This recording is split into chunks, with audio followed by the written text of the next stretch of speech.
on, Kenner. You can do better than that. To be fair, of all the elite quarterbacks in the NFL, Joe Burrow is the least accomplished. Getting better. 1,000,000%. I 1,000,000% believe that the Dayton Flyers are afraid of the Wright State Raiders. That's why they come up with every excuse in the book not to play them. There it is. The hottest take of them all. It's the Justin Kenner Show, presented by Frickers, live on 1410 ESPN Radio.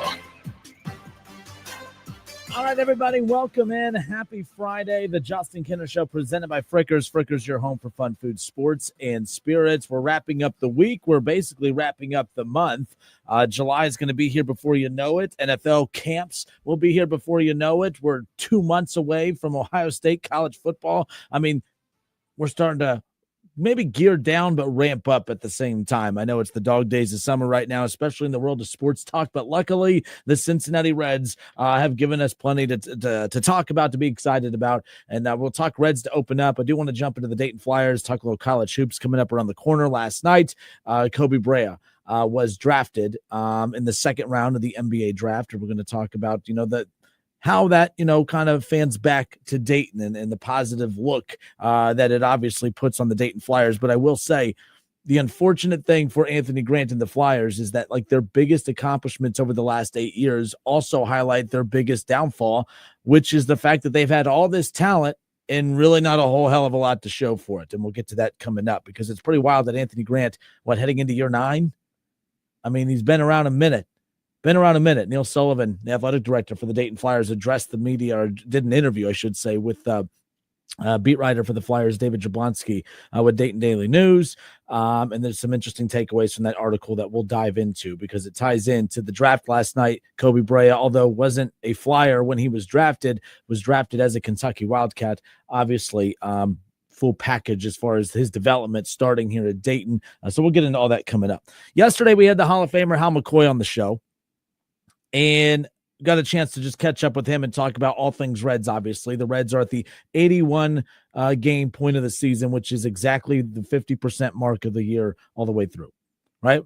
So the second half of the season technically starts today. A lot of people equate the second half of the season starting after the All-Star break.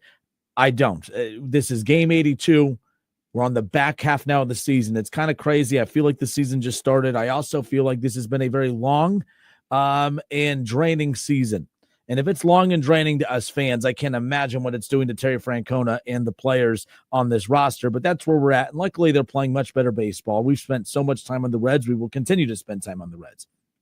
But the Reds have the Padres tonight. And there was an interesting point that Hal McCoy brought up on the show yesterday when he talked about this spot that the Cincinnati Reds find themselves in. They're in a spot.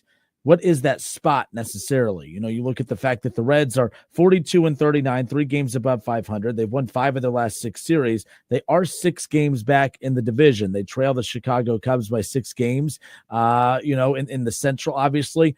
But they are 2.5 games back in the NL wild card. And right now they are going up against the team in the San Diego Padres, who are grasping and just gripping on for dear life to that final wild card spot as we sit here in late June with July around the corner. We had the Hall of Famer Hal McCoy on yesterday's program. Here's what he had to say about the significance and the importance of this Padres series. Yeah, absolutely. It's the same situation going into the St. Louis series, big series, took 2 out of 3. Everybody were fearful of the mighty Bronx Bombers and were afraid they might get swept. They took 2 out of 3 from them.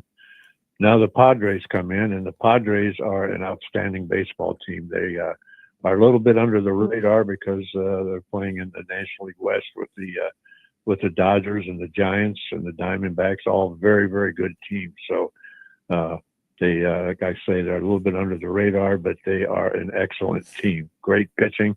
They have some dudes playing in the batting order. So the Reds are going to have to keep pressing and hustling and doing the things they had been doing to at least take 2 out of 3 from the Padres. Very important that the Cincinnati Reds find a way to take 2 of 3 from the Padres, of course. A lot of momentum has been built up over the last couple of weeks. And I think that right now, when you're heading into a weekend like this, where, of course, you have an opponent, but it's the it's the situation that you find yourselves in. I mean, you are going up. I mean, you're 2.5 games back of the Padres for that final wild card spot. It's not as if this is just any old opponent. And I think it's important that the Reds start to show the fans, because I'm bought in. I buy into this team. I don't think they're a World Series contending team.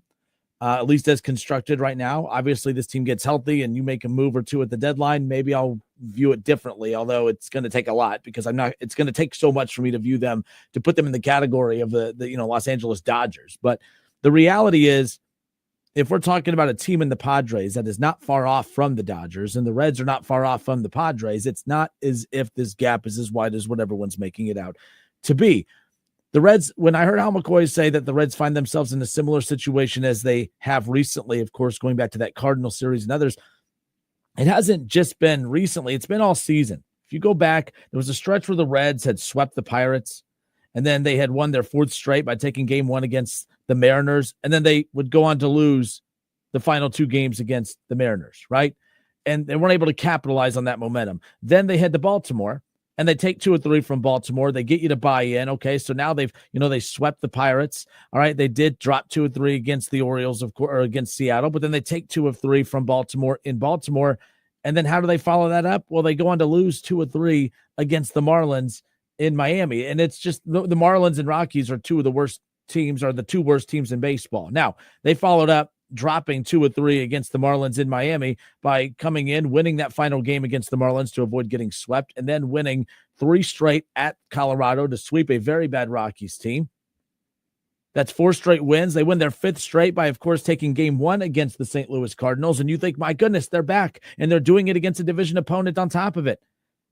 And then they go on to lose the series against the Cardinals. Then they lose the series against the Nationals. Then they lose the series against the Braves. Then they lose the series against the Astros. And at that point, and then to cap it all off, where it really felt like it was starting to snowball out of control, the Reds then lost 2 or 3 against the Chicago White Sox, another team that's one of the worst in baseball, along with the Marlins and the Rockies. The bottom line is that stretch was a 2-week stretch in early May.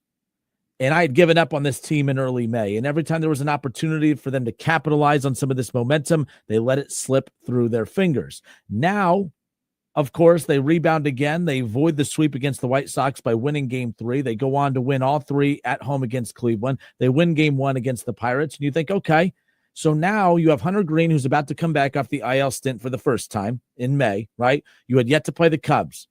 So you obviously take all 3 at home against Cleveland. You take game 1 against Pittsburgh, who you had swept earlier in the season, and you think, okay, full steam ahead. What do? You drop games 2 and 3 against the Pirates to lose that series and basically relinquish all momentum heading into a very crucial series against the Chicago Cubs in late May.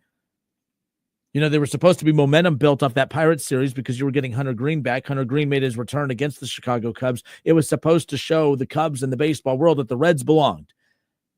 Another opportunity that they let slip right through their fingers. And then we get to this stretch here, right, where you sweep the Diamondbacks, you take 2 of 3 from Cleveland in Cleveland, you take 2 of 3 from Detroit in Detroit, 2 of 3 from Minnesota at home, and then you drop 2 of 3, including an extra innings loss against the Cardinals in St. Louis, and it's like, okay, what's going on here?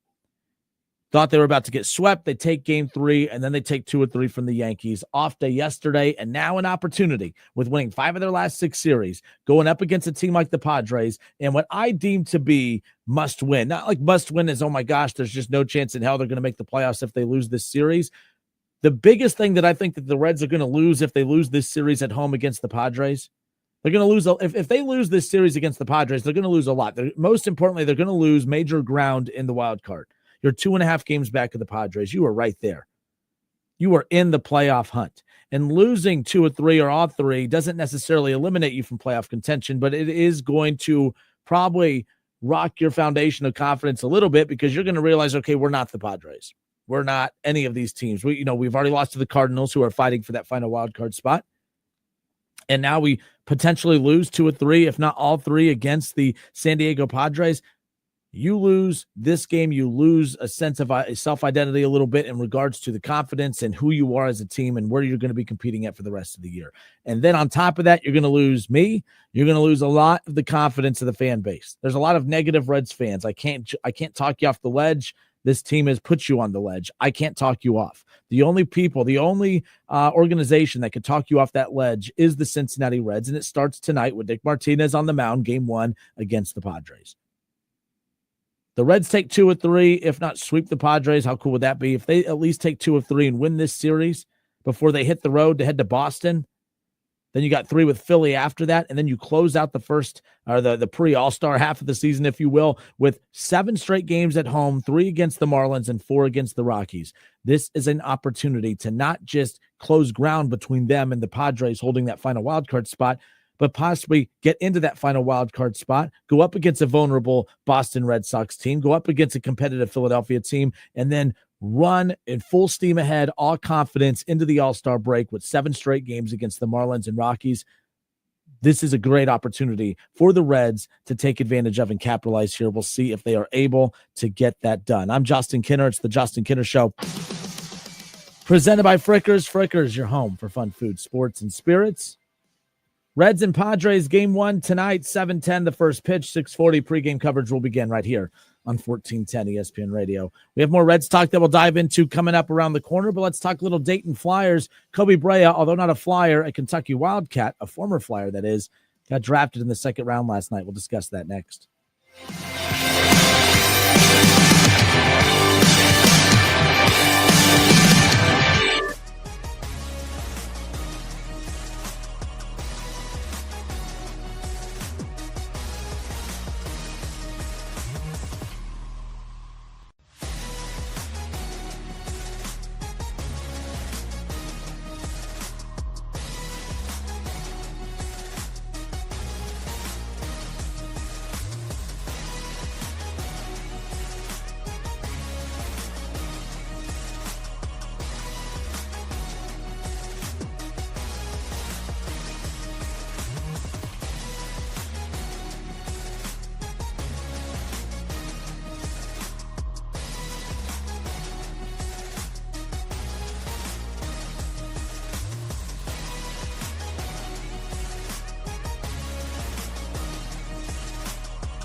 With the 41st pick in the 2025 NBA Draft, the Golden State Warriors select Kobe Brea from the University of Kentucky.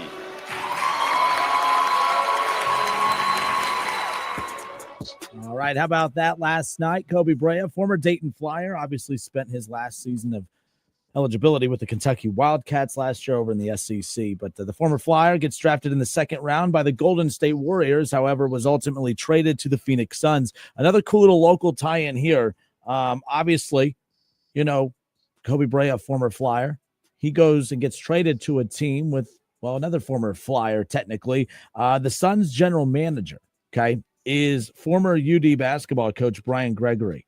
All right. Brian Gregory obviously was named the new Phoenix Suns GM about 2 months ago. That was some big news right there. But Brian Gregory and the Suns trade to get Kobe Brea, the former Flyer, of course, and now he's a Phoenix Suns. I really wanted to see Brea end up with the Warriors. I think that his three-point shooting ability playing alongside Steph Curry would have just been unbelievable, or at least that would have provided him the quickest learning curve, if you will.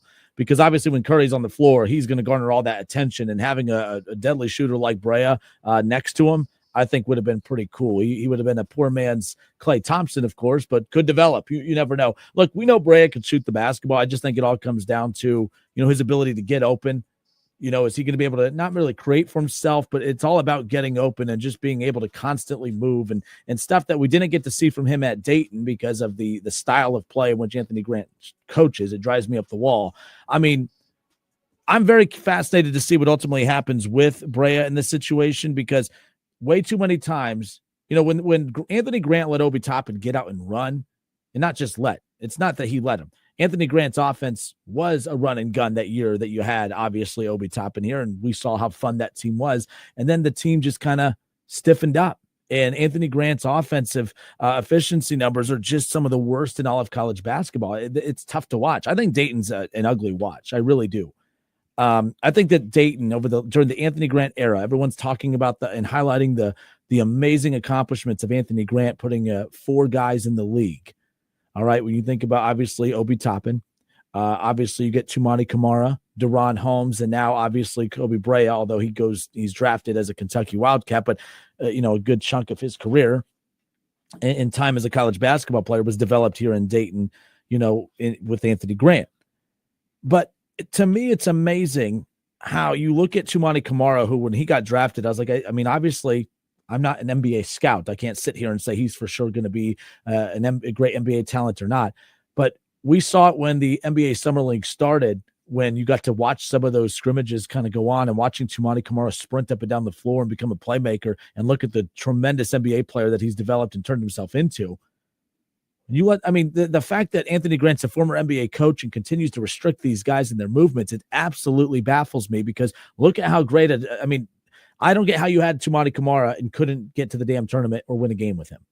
I don't get how you had Tumani Kamara and Deron Holmes and couldn't win the damn A10.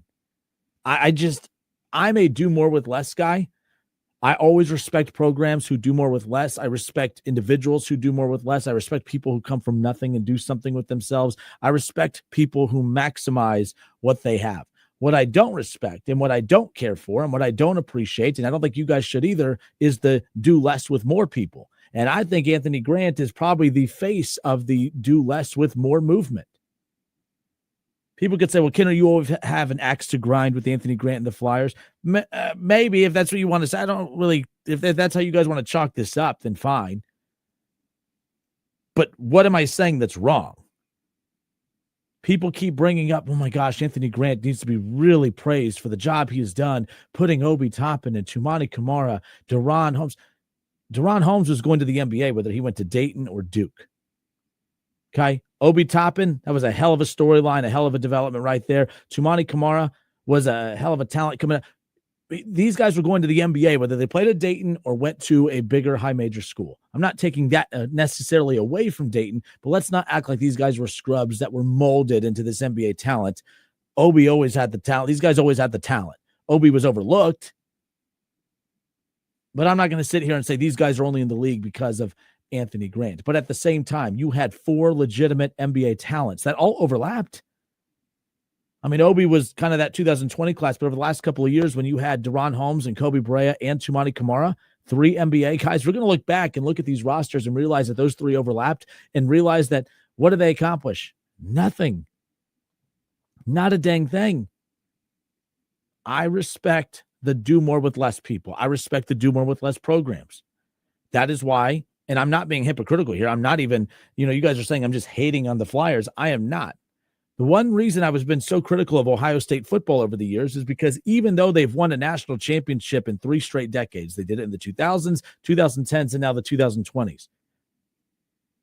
I still think Ohio State has underachieved as a program when you look at all the talent. When they keep doing they'll show, I can't believe that wide receiver room was as loaded as it was. Look who was throwing to Chris Olave and Garrett Wilson. And look at all these big names at Ohio State. And yet, how many times did you have loaded NFL rosters and not even have a playoff appearance to show for it, a win against Michigan to show for it, a national championship appearance to show for it? I'm not being hypocritical here. I'm not picking on the local Dayton Flyers here. This is how I view sports. I respect the do more with less people. I have a hard time making excuses for the people who have more than everybody else and can't seem to figure it out. VCU is not flooding the NBA with a bunch of talent, but yet they find ways to win the A-10 regular season, the A-10 tournament. They find ways to get to the NCAA tournament. They lose coaches. They lose players. They keep on succeeding. This constant excuse making from the program just doesn't make sense. So while last night should have been a positive and last night should have been a great, selling piece for the program of, look, we played a huge role in that, I have to sit back and question, well, what did you do with it? Tumani Kamara, Deron Holmes, Kobe Brea. 3 NBA talents on one roster in the A-10 and couldn't get it done. Couldn't get it done. I'm not hating. I'm not stirring the pot. These are things that you as Dayton Flyers fans should be feeling and thinking and frustrated about as well. Anthony Grant in his 8 seasons at Dayton is 172-83. Fantastic. Okay, that's great. In those 8 seasons, with the 172 wins, with the 4 NBA talents, 1 A-10 title, 1 A-10 regular season title. That's it. No A-10 tournament titles. Only 1 NCAA tournament bid, 2 if you want to count the 2020 season, but technically nobody made the tournament that year. There was no tournament. And on top of that, in the A-10 tournament, the Flyers under Anthony Grant have lost the first game of the A-10 tournament 4 times in 8 years. Half the time that he has led this program, they have not won the A-10 tournament, they haven't even advanced in the A-10 tournament. 4 NIT bids. With all the money, it's a basketball school with all the money that is piped in to this program, with the NBA arena, the 13,000 fans, it's the top 5 most passionate college basketball fan base in the country. No argument here. Why do I have to keep reading articles that talk about the excuse making for why this team just seems to come up short time and time again? Neil Sullivan says, the athletic director. Neil Sullivan says, I have tremendous confidence in our coaching staff led by Coach Grant. I think the stability and leadership that he offers during this time that we're in is critical for what the business is facing. Folks, why does every time Neil Sullivan or the Dayton Flyers talk about problems, they make it sound like it's an isolated problem? Oh, in the times that we're in. Well, everyone is running the race from almost the same starting block. And excuse me if I don't feel sorry for a basketball-only school. You can't brag about the passionate fan base and the millions of dollars that you get from donors and the fact that you're a private school and the fact that you have so many advantages that other schools don't. But yet when David Jablonski puts the recorder in front of his face, they just start crying and saying, oh, woe is us. I can't get down with that. I told you I'm a do more with less guy. I don't pity the do less with more people. And that's what the Dayton Flyers basketball program has resorted to during this last 8 years of Anthony Grant. It's just wild to me at the end of the day, Neil Sullivan goes on to say, I do think that we're operating in probably the most challenging 5 or 6 year period coming off COVID. We're still using COVID. He goes, coming off COVID into this new environment, it's been really hard to find what we've been after, which is consistency and stacking years back to back.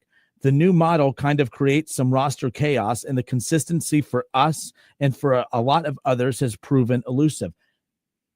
The powers, like, I don't think the A-10 has shifted. It's the same team sitting at the top every year that also were impacted by 2020 and COVID. The problem is that Dayton had such a magical season in 2020, and it was unbelievable. And it reminds me a lot of, it does. It reminds me a lot of Florida State 2 years ago when Florida State was undefeated. They almost were a shoo-in for the playoff, and then they lose their quarterback, right? And then they play a little poorly, and then they still finish undefeated, but they ultimately get left out of the playoff. And rather, like, you're allowed to be upset about that, just like Dayton was allowed to be upset about how the 2020 season ended, right? But I do think that where real leaders come into play is how you rally the troops when the worst thing that can happen to you happens to you. And that's what felt like happened in 2020 to the Flyers. And it felt like that for Florida State. You know, my guy, Kev Nash, he's a big Florida State fan. I know he was devastated by the way his team was treated when during that playoff stretch being left out. But what has happened since? Both programs, through big pity parties, through big temper tantrums, and have since yet to be able to regain control of who and what their program is. Dayton has spent the last 5 years still relishing in the 2020 season, all while using how that ended and was taken away from them to justify why they've fallen up short all these years later. How you've had Tumani Kamara, Kobe Brea, Deron Holmes, all NBA draft picks, and have nothing to show for it. I don't know, man. Like Florida State, you see how bad their program became last year. I mean, like, because it's like once you let that pouty DNA seep into your program, it takes over. It's contagious. And when you have that victim mentality that the program seems to have of, man, 2020 happened to us. The fact that this is 2025 and I'm reading the Dayton Daily News and an article from David Jablonski interviewing Neil Sullivan, and Neil Sullivan is still bringing up 2020. That is insane to me. I'm not a hater. You guys should be thinking this same thing. That quote that I just read about how 2020 devastated the pro, I should be reading that for mid-major basketball programs who have significantly less. Shout out to Joylyn Brown, who is the athletic director for the Wright State Raiders. I have never heard her make an excuse for anything. She'll bring up the obstacles that they overcome, but never has referenced those for why the basketball program has fallen up short the last couple of years. I've never heard that. And this athletic director here, who has millions and millions of dollars of donors coming in and a great NIL collective, NBA talent out the wazoo. You talk about we've been looking for that consistency. You mean the consistency of having the same head coach for almost a decade now? I think Anthony Grant this upcoming season will tie Oliver Purnell for one of the longest tenures as head coach of the Dayton Flyers basketball program. I mean, what more consistency could you ask for? I just don't get it. I don't understand it. Anthony Grant, again, heading into the 9th season of his tenure. Grant will equal Oliver Purnell for the longest tenure of the coaches Dayton has had since it fired Don Donaher after his 25th season back in 1989. 35 years. This will tie the longest tenured run by a head coach in Dayton Flyers history since the Don Donaher years. And we have the athletic director talking about, well, we're still looking for consistency. You know, we're still trying to overcome 2020. Stop with the excuses. Like I said, the program's biggest accomplishments over the last 8 years, it's also the program's biggest stain and cloud that hovers over the program. It's really hard to brag about all the NBA players you put in the league and then also talk about how tough it's been for you over the last 5 years as well. Can't have it both ways. You can't be this amazing program that's putting all these players into the NBA and have all this talent, but then have all these excuses of why you've fallen up short. One more time. 1 A-10 regular season title in 8 years. 0 A-10 tournament titles in 8 years. 1 tournament bid in 8 years. They have 4 times in the 8 years that Anthony Grant has been here, they have not even advanced into the A10 tournament. They've been knocked out in the first round 4 times. 4 NIT bids. It's a basketball school, 13,000 fans, whether it's at home, you guys travel well, great NIL, great donors, all this stuff. You have what every college basketball program out there would kill for, and you're doing less with more. I don't respect it. I don't. I just don't. I'm Justin Kinner. It's the Justin Kinner Show presented by Frickers. Frickers, your home for fun, food, sports, and spirits. We are Dayton's radio home for Cincinnati Reds baseball. We got a big one tonight. Nick Martinez is going to be on the mound. Game 1 between the Reds and the Padres. 7:10 first pitch, 6:40 coverage begins. Reds 2.5 games back of the Padres in the wild card. It's going to be a good one here tonight and heading into this weekend. More of the Justin Kinner Show presented by Frickers. Frickers, your home for fun, food, sports, and spirits. We'll be right back.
With the 12th pick in the 1996 NBA draft, the Cleveland Cavaliers select Vitaly Potapenko from Wright State University. Wright State University by way of Kiev, Ukraine. The Ukraine Twain, they call him. No player in the Chicago draft helped himself more than that young man. He was one of the top scorers in the camp. He was the only center who could score with his back to the basket in every single session. Great hands, good shooting touch, and all business. Man, that was from the 1996 NBA draft. Wright State's Vitaly Potapenko being drafted number 12 overall out of Wright State, of course, to the Cleveland Cavaliers. That's a hell of a draft class, by the way. Like, I think that goes under the radar a lot. Like, when you look at, Wright State doesn't have like a rich NBA history by any means. I mean, not a lot of mid-major programs necessarily do, but I mean, for Vitaly to be drafted number 12 overall, that's a draft. And honestly, I think was it the LeBron draft in 2003 or 2? I think it was 2003 when you had LeBron, Dwayne Wade, Carmelo Anthony, Bosh. I mean, all those guys coming in that draft. I don't think Bosh was in that one, but like that draft class, however, I think was the best one. I think that put in, just legends of the game, but I think it rivals, or this class rivals that one. When you look at the fact that this is a draft class that featured Allen Iverson, right? Like, you have Ray Allen, Samaki Walker, Eric Dampier, Todd Fuller. I'm not comparing these names to those greats. I'm just throwing out some of the names in the top 10. Like Kobe Bryant won quite a few MVPs and NBA championships. Steve Nash. Jermaine O'Neal. You go down this, Big Z's or Jonas Ilgauskas. This was a hell of a draft class. Derek Fisher, a Hall of Fame point guard, no doubt about it. So that is one heck of a class. And to have a player out of Wright State be drafted number 12 overall, the player that was drafted right after Vitaly in 1996, a player known as Kobe Bryant. So there you go. But yeah, Kobe Bryant was drafted number 13 overall at the time to the Charlotte Hornets, and ultimately, was traded to the Los Angeles Lakers. But yeah, Potapenko, pretty cool nonetheless. But we've opened up with some Reds talk. Obviously, we jumped into the conversation last night. Kobe Bryant drafted in the second round. By the technically drafted by the Golden State Warriors, was ultimately traded to the Phoenix Suns. Brian Gregory, former Dayton Flyers head coach, is actually the general manager for the Phoenix Suns. So it's pretty cool, that tie-in right there. But the Suns trade for Kobe Bryant and get him. Bryant has the size. Most importantly, he has the one thing that you desperately need in today's basketball world, whether it's college and especially the NBA, the ability to shoot. And it's just going to come down to whether or not he can get open. If Kobe Bryant can get open, I think he's going to be in the league a while. It's wild that Obi's been in the league for a while. Every time I watch Obi in the NBA, I think, man, he's relatively new in the league. The guy knows his role. He maximizes his role. He plays at a high level. Was drafted in 20, and it's still here. We're heading into the 25-26 season later on this year. So good for him. And it looks like Tumani Kamara is going to have a lot of staying power. I'm excited to see, Duran has really bulked up. Duran Holmes, if you see any videos of him working out or just him, any content that he puts out, he's not that string bean that he was whenever he was, here at UD. Unfortunately, that Achilles injury knocked him out for his entire rookie season. But in the meantime, though, he's been able to put in the work and put on that NBA body, and it'll be interesting to see what he's kind of learned over the last year. We're going to be having Duran on coming up here within the next week. So I'm excited about that, to kind of check in with him and see how he's doing with that. Cincinnati Reds, again, we've talked a lot about it. They'll be in action tonight, game 1 against the Padres. Nick Martinez is going to be on the mound. As far as the Reds are concerned, when it comes to, of course, the pitching schedule for the Reds, you're going to have Nick Martinez on the mound tonight in game 1. Andrew Abbott will have game 2 against the Padres, and then Nick Lodolo will take over to try to close out the series in game 3 against the Padres coming up on Sunday. And then for the second time this season, after he had that magnificent debut against the New York Yankees, we will get to see the second run of Chase Burns, the Reds' #1 prospect, who was called up just last week, or earlier in this week, in his debut against the Yankees when they had that 5-4 11-inning victory to win the series against the Bronx Bombers. And we talked about that series with Hal McCoy yesterday. If you missed that interview with Hal McCoy, love Hal.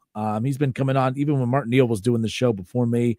He was a regular on the station then. When Mark Schlemmer and I were doing the show, he was coming on regularly with us during that stretch, and he still pops on, whether it's with Adam Campbell. Shout out to Adam. He does the Sunday morning, or he does the Wing Reds weekly show on Sundays. Hal pops on there regularly. We love having Hal on the station. So, but a wealth of knowledge, no doubt about it, and love talking Reds with him. So if you missed that interview, we will have that coming up for you here again in hour number 2. We are live on the Justin Kinner Show Facebook page every day from 3 to 4. So this is how this will work moving forward. We are going to be live on the Justin Kinner Show Facebook page Monday through Friday from 3 to 4, and then radio from 4 to 5. Now, we're on radio from 3 to 5, but we're just on the Facebook page from 3 to 4, so keep that in mind.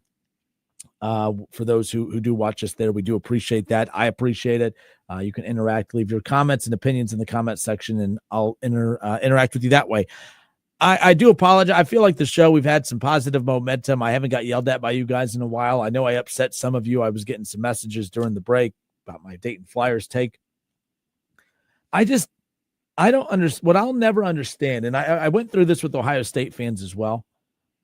Like, I feel like I am more valuable to a program when I expect more out of you than just letting you settle for mediocrity.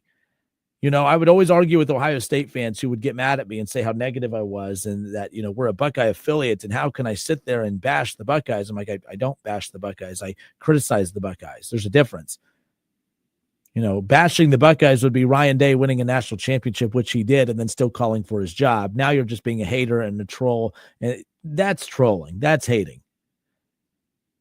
You know what I mean? Like that's next level stuff. But me saying that a football program like Ohio State up until last year that produces so much NFL talent, that has the second most NFL talent in the league right now, but yet has has one national championship a decade to show for it. Like, as great as that sounds, there would be a lot of programs that would kill for one championship a decade, but there's not a lot of other programs that do what Ohio State does and is not able to produce as many national championships.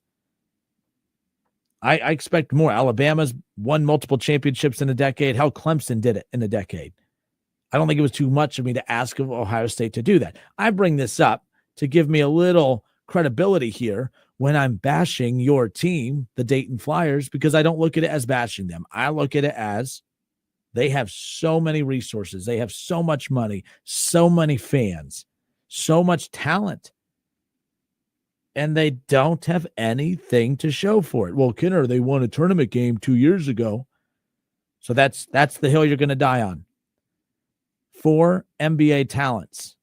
3 of them all played on the same roster together. 1 NCAA tournament appearance to show for it in 8 years. I shouldn't be mad at that. You should. Why am I the bad guy for pointing out that that's underachieving? You know, if you're in school and your parents give you every resource possible to pass your class and succeed, if they pay for every tutor, if they pay for every, study session, if they pay for absolutely everything, provide you with every book you need, no matter what, to send you to the fanciest school, and you don't succeed and you don't pass, there's only one person to blame but yourself. When you have everything around you to put you in position to succeed and you don't succeed, at some point that's on you. And I look at Anthony Grant and I think it's on him. I think it's on Neil Sullivan for allowing it to go on as long as it has. And this idea that, oh man, well, he's brought these great players here. It's Dayton. It's a great program. It has great resources, a great fan base. It's up to Neil Sullivan to find somebody that could do what Anthony Grant does and more. What Anthony Grant's doing should be the base, getting NBA caliber talent here, winning, 70+% of his games. That's like the base. That's the bare minimum. What you should be doing is a regular in the NCAA tournament. You should not be winning the A-10 when you have more resources and money than any other program in the conference. How are other schools lapping you at this point? I'm not crazy for thinking that. I'm not a hater for thinking that. And if you think I'm hating, that's your fandom kicking in. And I can't compete with that kind of craziness. So more power to you. But it is what it is. I'm Justin Kinner. It's the Justin Kinner Show. We are brought to you by our friends over at Frickers. Frickers, your home for fun food sports. and Spirits. Okay. We talked Ohio State, Texas yesterday. I don't want to go back into that same topic. However, I said that I think Texas is actually going to be a huge godsend for Ohio State football, if you will, because I think the fact that Texas being the week 1 opponent for Ohio State is huge. I think the fact that Ohio State doesn't get any primer games, they don't get any, tune-up games before you play Texas, and Texas the same with them. They don't get a tune-up game either. I think the fact that both programs have been spending all offseason preparing for the upcoming season, but also knowing that you don't get any prep games. It's just you're being thrown into the fire. I think that's going to bring out I think that's going to bring out the best in both teams. Last year I talked about it. Ohio State didn't play Oregon until like October 12th. They had 6 weeks from week 1 to when they played Oregon. And in those 6 weeks, Ohio State already had a bye week. I mean, they were so well rested. They had so many opportunities to fine-tune some deficiencies. They had every opportunity to prepare themselves to beat Oregon. Now they fell short. Now you have Texas, who's coming to the shoe, and you have all offseason to prepare for Texas. Unfortunately, you don't get those warm-up games. So, but that's actually what sounds like a bad thing. I think it's almost a good thing because I think that's going to ramp up the intensity of these camps and practices. And ultimately, I think that it's going to be huge and pay off for them in the back end. Now, I did have someone message saying, obviously with the 16-team playoff or whatever the hell this is going to be this year, it lacks the urgency is going to be there. Ohio State, Texas, no doubt. And you don't want to lose that game. And obviously winning is huge. It's big for the Big Ten. If Ohio State wins, it kind of allows the SEC. The SEC, they've had the covers. They've always hogged the covers. And right now they're like pulling on the covers if they get the win over Ohio State, they're going to be able to pull the covers up a little bit and sleep a little bit better that night. As far as that goes, the SEC has been kind of getting hit in the gut quite a lot lately. They're looking for some kind of bandage to stop the bleeding, and a win over Ohio State would definitely do that. Which program needs the win more in week 1? I mean, obviously, this was my problem with expanding the playoff, is it definitely is a blow to the impact and significance of these games. Like Texas will lose, or Ohio State will lose, but whoever loses, the season doesn't matter. It doesn't matter. Texas and Ohio State is a battle of 2 playoff teams during the 4-team college football playoff era. Not necessarily saying that the loser of Texas-Ohio State is out of the playoff, but the loser of Texas-Ohio State, man, your margin for error becomes so thin the rest of the way that it makes even the games against the boring opponents interesting, because you can't afford to go out and lay an egg against a Grambling State. Even if you beat Grambling State, you can't afford to not win, with style points. Right. And that's what I loved about the 14 playoff era, is that every game mattered. I don't feel like every game matters now. And I'm not saying this game doesn't matter, but how can you say what's on the line here? For a game to matter, something major has to be on the line. And when Texas and Alabama, when Ohio State and Texas, or Ohio State, Alabama go head to head here in the next couple of years, Ohio State, Georgia go to head. What's on the line outside of the boring all bragging rights? Do you think bragging rights is what's motivating Ryan? I mean, it's just competitive juices that is, flowing through the veins of these coaches and players as they prepare to play one another. But ultimately, if you win, what do you win? If you lose, what do you lose? I don't know. I don't know what you get out of this game outside of the fact that it's just 2 behemoth programs going head to head in a regular season game, non-conference, which I love. But it's not as if what I'm watching is going to be met with a ton of urgency. Ohio State loses by a field goal at the end of regulation. We're pissed. We're upset.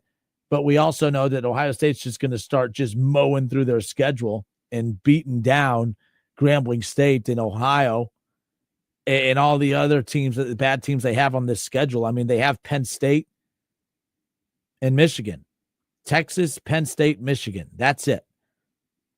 I mean, the schedule's so bad for Ohio State that I look at it and I'm like, well, maybe Illinois will give them a little run for their money. Guys, like Ohio State, they're better than everybody in the Big Ten right now. It's not even close, right? We know this. They're the defending national champions. They lose to Texas, that doesn't change that. They're in the playoff. Texas loses to Ohio State, it doesn't change anything. They're in the playoff. Now, I will say Texas's run to the playoff is a little bit more difficult. I knew, in the 14 playoff, you can lose a game and make it. You can't lose 2 games and make it. 2 seemed to be the sweet spot last year. Can't lose 3 games and make the playoff. Definitely can't lose 4. What's that sweet spot number for a 16-team playoff? I don't know. But Texas opens up the season at Ohio State, and then they get 3 weeks of just bled teams. So they're going to open up on the road at Ohio State. September 6th, they'll take on San Jose State. Texas will welcome in UTEP, University of Texas El Paso. That's where I'm from, by the way. Then they're going to play Sam Houston. Then, after playing Ohio State in week 1 of the first month of the season, they're going to kick off the month of October. They're going to have a bye week after the Sam Houston matchup, and then they're going to kick off SEC play on October 4th. And they're going to hit the road. They're going to be at Florida. Then you have a home game against Oklahoma, rivalry game, at Kentucky. You're at Georgia, and you have Texas A&M. Guys, like, that schedule is brutal. Texas's schedule is brutal. So when I talk about what's really on the line, I don't think anything's on the line. If you win, you don't get a trophy. If you win, you're not automatically in the playoff. If you win, you don't win a national championship. If you lose, you're not out of the playoff. If you lose, who cares? Like, you don't lose anything or win anything. However, from a Texas Longhorn perspective, the fact that when you look at their schedule, you got to go to Florida. You have to go play at Kentucky. You have to play Oklahoma. You have to go to Georgia and play on November 15th in the third to last week of the season. Then you have to play Texas A&M. All I'm saying is you get a win over Ohio State that allows you some wiggle room for a loss to one of those tough teams in SEC play. You lose to Ohio State, then it makes your next loss in the SEC even that much more dangerous. I don't look at Ohio State's schedule. I don't respect Ohio State's schedule outside of Texas, of course. Of course, you got Penn State and Michigan, but outside of that, there's nobody on the Ohio State schedule that I fear or that I look at and say, man, that stinks. If Ohio State can't beat them, we're in trouble. I don't know. It'll be interesting nonetheless. I'm Justin Kinner. It's the Justin Kinner Show presented by Frickers. Frickers, your home for fun, food, sports, and spirits. That wraps it up for us on the Justin Kinner Show Facebook page, but we'll continue over on 1410 ESPN Radio. The Justin Kinner Show presented by Frickers right here, Dayton's ESPN Radio.